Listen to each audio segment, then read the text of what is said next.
नमस्कार, मी हर्षाली हितगुजे आमच्या खास कार्यक्रमात आपलं स्वागत। या कार्यक्रमात आपण विविध आजार आणि त्यावरील उपचार याबद्दल चर्चा करत असतो आणि आजचा आपला विषय आहे रोबोटिक नी रिप्लेसमेंट सर्जरी आणि मायक्रोप्लास्टी। आणि यावर मार्गदर्शन करण्यासाठी आपल्या स्टुडिओमध्ये आलेले आहेत डॉक्टर सौरभ कुलकर्णी। डॉक्टर, स्वागत आहे तुमचं। धन्यवाद। डॉक्टर सौरभ कुलकर्णी हे नवी मुंबईमधील अग्रगण्य ऑर्थोपेडिक आणि रोबोटिक जॉइंट रिप्लेसमेंट सर्जन आहेत। ते विशेषतः रोबोटिक जॉइंट रिप्लेसमेंट सर्जरीमध्ये तज्ञ आहेत।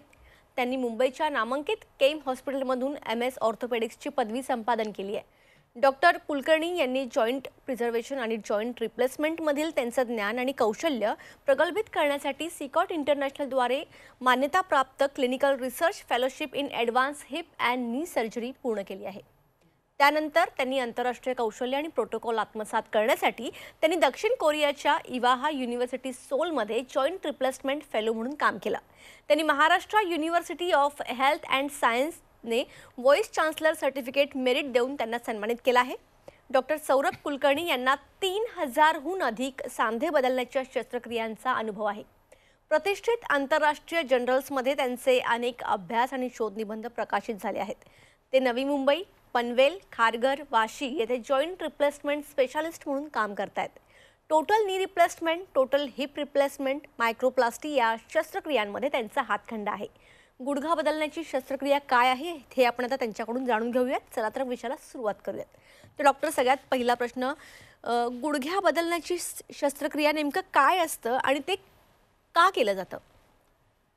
सर्व प्रेक्षकांना नमस्कार। सांधा बदली ही शस्त्रक्रिया किंवा शस्त्रक्रियेची संकल्पना ही समजून घेण्या अगोदर आपल्याला गुडघा कसा बनतो, गुडघ्यांमध्ये दुखणं कसं सुरू होतं आणि अशी अवस्था का येते की जिथं आपल्याला परमनंट सोल्युशन म्हणून नी रिप्लेसमेंटच सांगायला लागते, ही आपण माहिती करून घेऊया।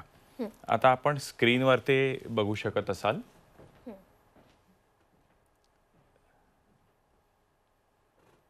आता आपण हे स्क्रीनवरती बघू शकत असाल। आपला गुडघा हा साधारणतः 3 हाडांनी बनलेला असतो। मांडीचं हाड त्याला आपण फीमर म्हणतो, आपल्या पायाचं हाड त्याला आपण टिबिया म्हणतो आणि त्यावरती जी गुडघ्याची वाटी असते त्याला आपण पटेला असं म्हणतो। आपल्या सर्व हाडांच्या मध्ये नर्व एंडिंग्स म्हणजे सेन्सेशन किंवा संवेदना देणाऱ्या चेतातंतू असतात। जेव्हा केव्हा तुमचं हे हाड उघडं पडतं, कोणत्याही हार्ड सरफेसवरती हे दबलं जातं, तेव्हा तुम्हाला असह्य वेदना होतात। This is the most deep rooted pain, जे पेशंटला सहन होत नाही। म्हणूनच निसर्गानं ते दुखणं घालवण्यासाठी प्रत्येक जॉईंटमध्ये हाडावरती कुर्चा म्हणजे कार्टिलेज याची एक परत बनवलेली आहे। इथं आपण बघू शकत असाल 3 मिलीमीटर जाडीचं गुळगुळीत कॅप वरच्या हाडावरती, 3 मिलीमीटर जाडीची कॅप खालच्या हाडावरती आणि रबर गाद्यांची एक लेयर 2 ते 3 मिलीमीटरची कॉल्ड एज अ मेनिस्कस ही आपल्या सर्व गुडघ्यांमध्ये असते। प्लस त्या गुडघ्यांमध्ये वंगण बनवलेलं असतं, म्हणूनही आपण तरुण असताना आपल्या गुडघ्यांमध्ये कणभरही पेन होत नाही। परंतु जसं जसं आणि आपण आता ह्या एक्सरेमध्ये बघतोय, हा नॉर्मल माणसाचा एक्सरे आहे। वरचं हाड आणि खालचं हाड यांच्यामध्ये सलग साधारणतः 6 ते 8 मिलीमीटरची गॅप आपल्याला या ठिकाणी दिसते। हेच ते कार्टिलेजची गॅप आहे। परंतु जसं जसं जसं वय वाढत जातं, गुडघ्यांची झीज व्हायला लागते, कधी कधी कोणाला मार लागलेला असतो, पोस्ट ट्रॉमॅटिक आर्थरायटिस होतो, रक्तातला संधिवात वाढल्यामुळे तुमच्या गुडघ्यांची झीज होते, तेव्हा ह्या कार्टिलेजची थिकनेस आणि क्वालिटी ही कमी कमी कमी होत जाते। त्याच्यावरून ग्रेडिंग ऑफ ऑस्टिओआर्थरायटिस असतं। तुम्ही 3ऱ्या ग्रेडपर्यंत, 3ऱ्या इमेजपर्यंत बघत असाल, हाडांमध्ये थोडीशी गॅप दिसते आपल्याला, परंतु 4थ्या याच्यामध्ये आपल्याला दिसतंय there is no gap left. या डिसीजला आपण बोन टू बोन डिसीज म्हणतो। इथं आपण बघू शकत असाल, आपल्या हाडांवरील जवळजवळ सर्व कार्टिलेजच्या कॅप निघून गेलेली आहे आणि तुमचं खालचं बोन हे उघडं पडलेलं आहे। याचाच अर्थ या हाडाच्या ज्या नर्व एंडिंग्ज आहेत या तुमच्या एक्सपोज झालेल्या आहेत, ते तुमचं हाड दुखरं आणि सुजलेलं झालेलं आहे। या एक्सरेमध्ये आपण बघू शकतो एक्झॅक्टली जसं बोन टू बोन डिसीज कसा असतो आणि त्या नर्व एंडिंग्स कशा इरिटेट झालेल्या असतात। आता याला जर आपल्याला परमनंट सोल्युशन द्यायचं असेल तर 2च ऑप्शन आहेत। एक, नैसर्गिकरित्या दिलेली कॅप परत आणा किंवा तुम्ही नवीन कॅप लावा। नैसर्गिकरित्या दिलेली कॅप कार्टिलेजची बनते आणि कार्टिलेज हा नाशवंत प्रकार असल्यामुळे एकदा गेलेलं कार्टिलेज परत बनवता येत नाही। जोपर्यंत कार्टिलेजची पातळ कॅप आहे तोपर्यंत तुम्ही गोळ्या औषधं, तुम्ही होमिओपॅथी, ॲलोपॅथी, वजन कमी करणं, जे न केन प्रकाराने त्याला मदत करण्याचा प्रयत्न करू शकता किंवा तुम्ही त्याचा प्रोग्रेस थांबवण्याचा प्रयत्न करू शकता. परंतु एकदा का बोन टू बोन डिसीज झाला की त्याच्यावरती कॅप लावण्यात त्याच्याशिवाय पर्याय नाही.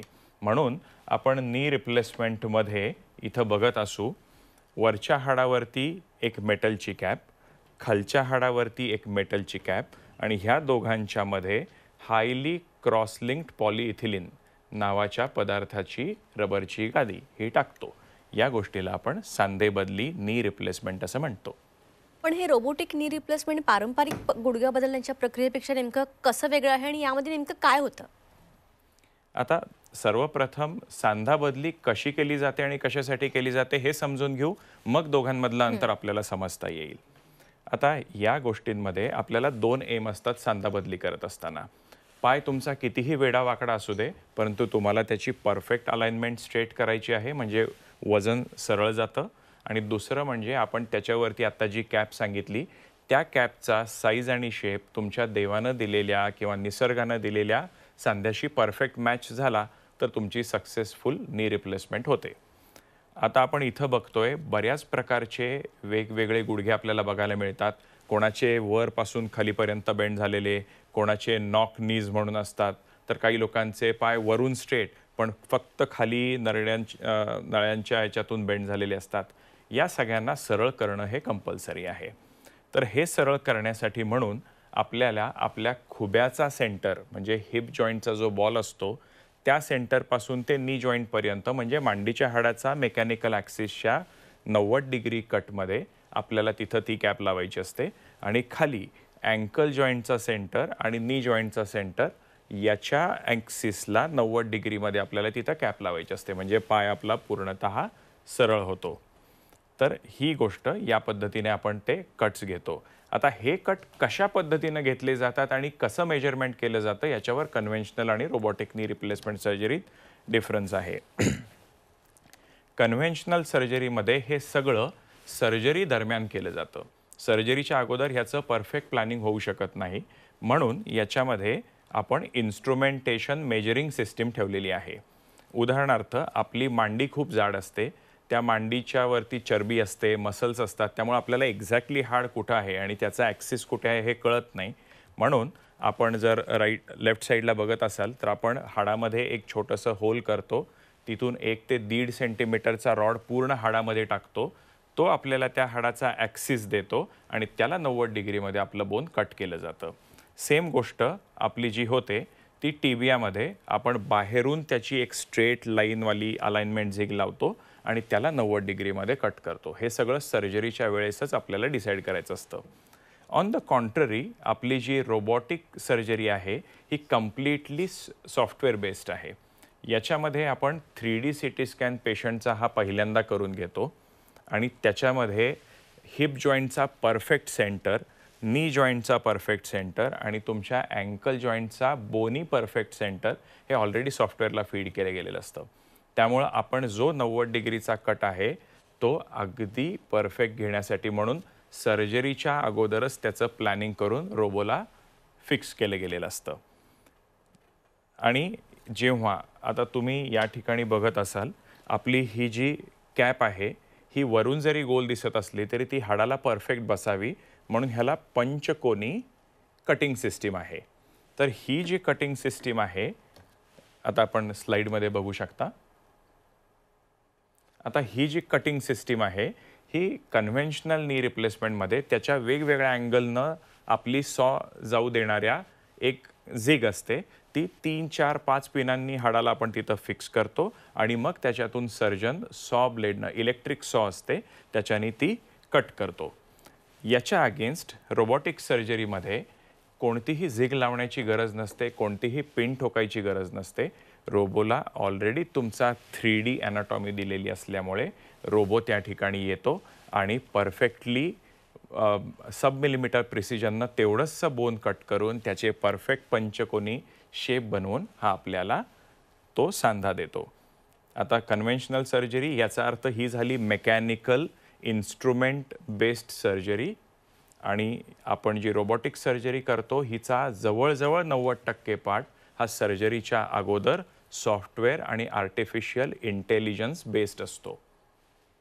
हा ह्या दोघांमध्ये डिफरन्स आहे. आणि जे कटिंग होतं बोनचं हे रोबो करतो. बरोबर. हे रोबोटिक गुडघा बदलण्याचे फायदे नेमके काय सांगाल डॉक्टर?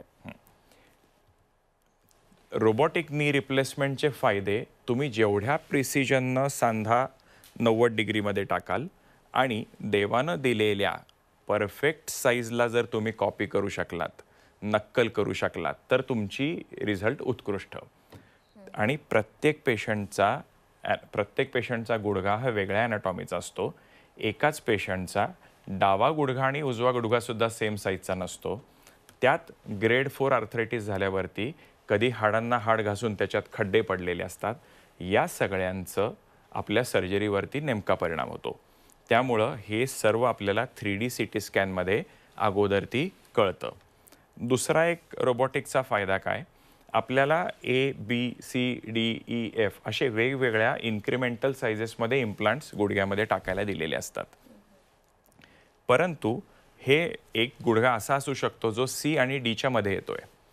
कन्व्हेन्शनल सर्जरीमध्ये सर्जनला C किंवा D हा त्याच्या एक्सपिरियन्सनुसार जो योग्य वाटतोय तो लावून त्याच्यानुसार कट करायला लागतं. त्यानंतर तुम्ही हा डिसिजन घेऊ शकत नाही की मला आता D लावायचं आहे.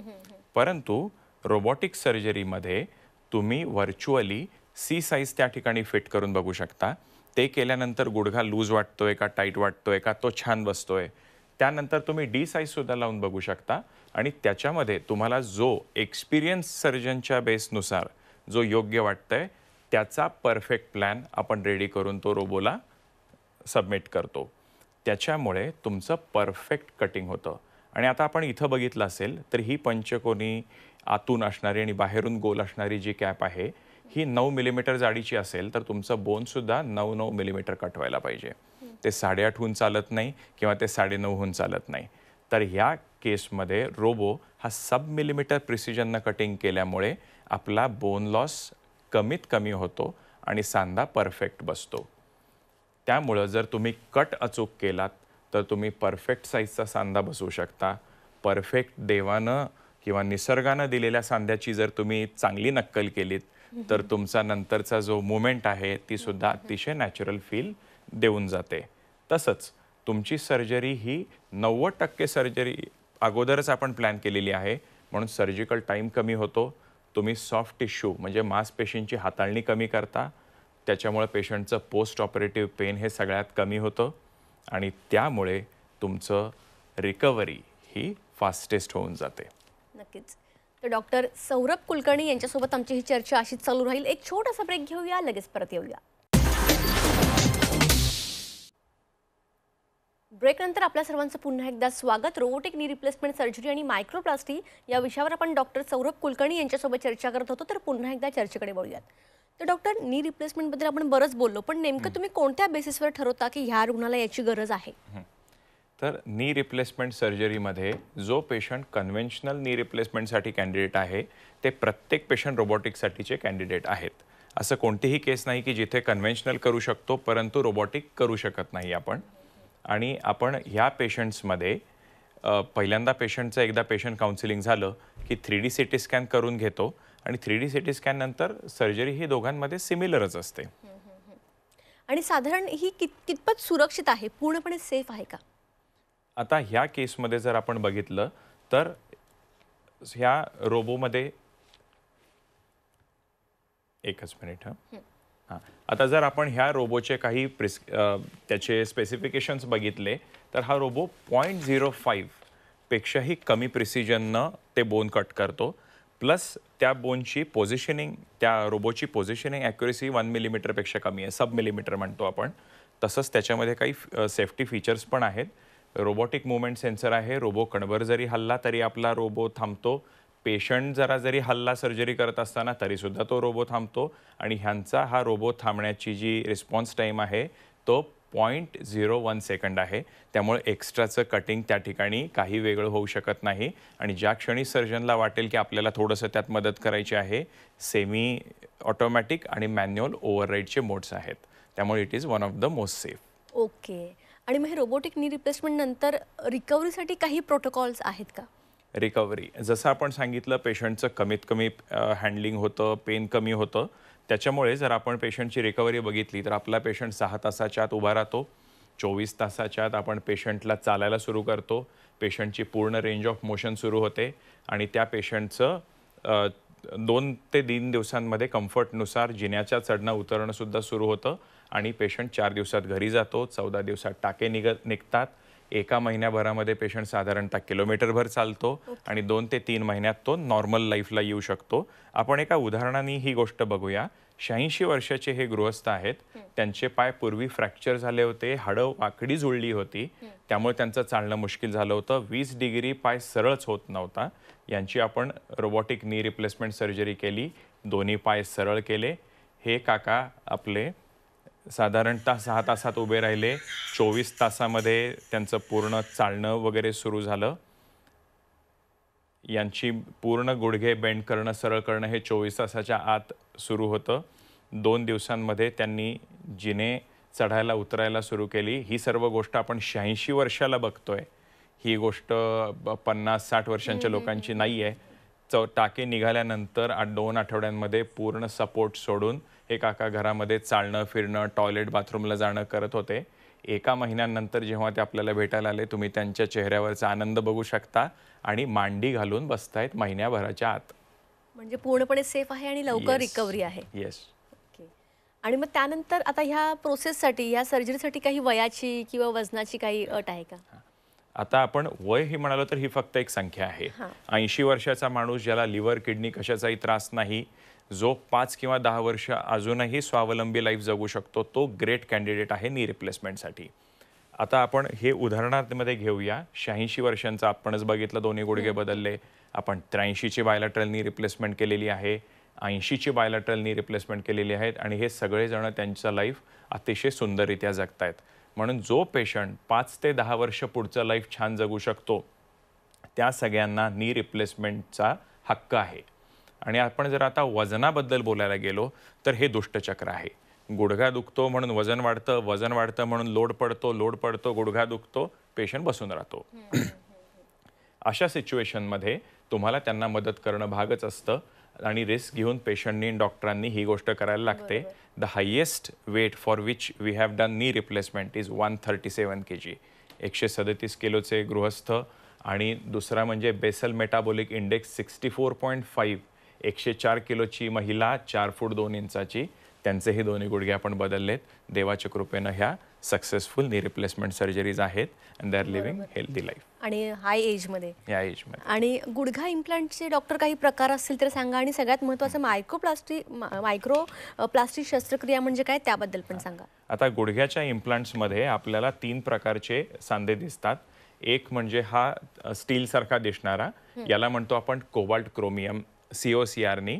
हा कोबाल्ट, क्रोमियम आणि मॉलिब्डिनमचा ॲलॉय असतो. This is one of the best knee in the world. आता हा मार्केटमध्ये अतिशय प्रचलित आलेला आहे आणि आपण आपल्या रोबोबरोबर ती खूप रेग्युलरली वापरतो. याला गोल्डनी म्हणतात, गोल्डचा नसतो. तर ह्या कोबाल्ट क्रोमियमवरच टायटेनियम नावाच्या बायो इनर्ट मटेरियलचं कोटिंग असतं. त्या ज्या लोकांना कोबाल्ट क्रोमियमची ॲलर्जी असते त्या लोकांसाठी बनवला गेलेला होता. But there is a claim 2 ते 3 वर्षाची ह्याची लाईफ सुद्धा त्याच्यामुळे वाढलेली आहे, असा क्लेम आहे. नक्कीच. डॉक्टर, मायक्रोप्लास्टिक शस्त्रक्रिया म्हणजे काय आणि थोडक्यात मायक्रोप्लास्टिकचे फायदे काय आहेत, थोडक्यात सांगा. मायक्रोप्लास्टीमध्ये आपल्याला हे समजून घ्यायला पाहिजे की आपला जो गुडघा आहे तो ट्राय कंपार्टमेंटल आहे. जर आता तुम्ही डाव्या साईडला बघताय, फक्त आतल्या बाजूचा गुडघा तिथला खराब झालेला आहे, बाहेरचा आणि पटेलोफिमोरल जॉईंट एकदम छान आहे. तर अशा सिच्युएशनमध्ये टोटल नी रिप्लेसमेंट करायची गरज नाही. या सिच्युएशनमध्ये आपण फक्त वरती एक छोटीशी मेटलची कॅप, खाली एक छोटी मेटलची कॅप आणि मध्ये रबरची गादी टाकतो. आता फायद्यांमध्ये तुम्ही बघत असाल तर आपण त्यांच्या गुडघ्यातले आतले ACL PCL लिगामेंटला हात लावलेला नाहीये, बाकीच्या कुठल्याही कार्टिलेजला हात लावलेला नाहीये. त्यामुळे ह्या नीचं पूर्ण नॅचरल फील येतो, अतिशय फास्टेस्ट रिकव्हरी होते आणि छोट्या इन्सिजनमध्ये ही सर्जरी होते.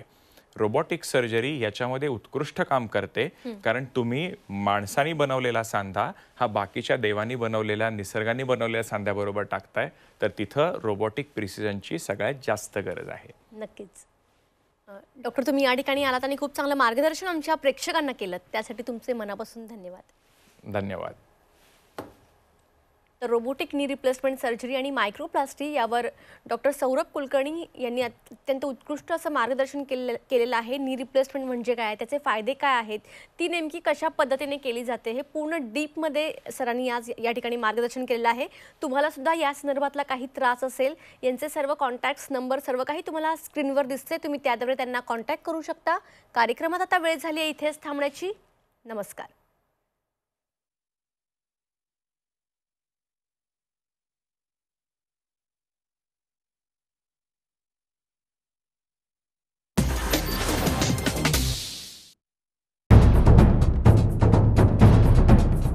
सह्याद्रीची उंची म्हणजे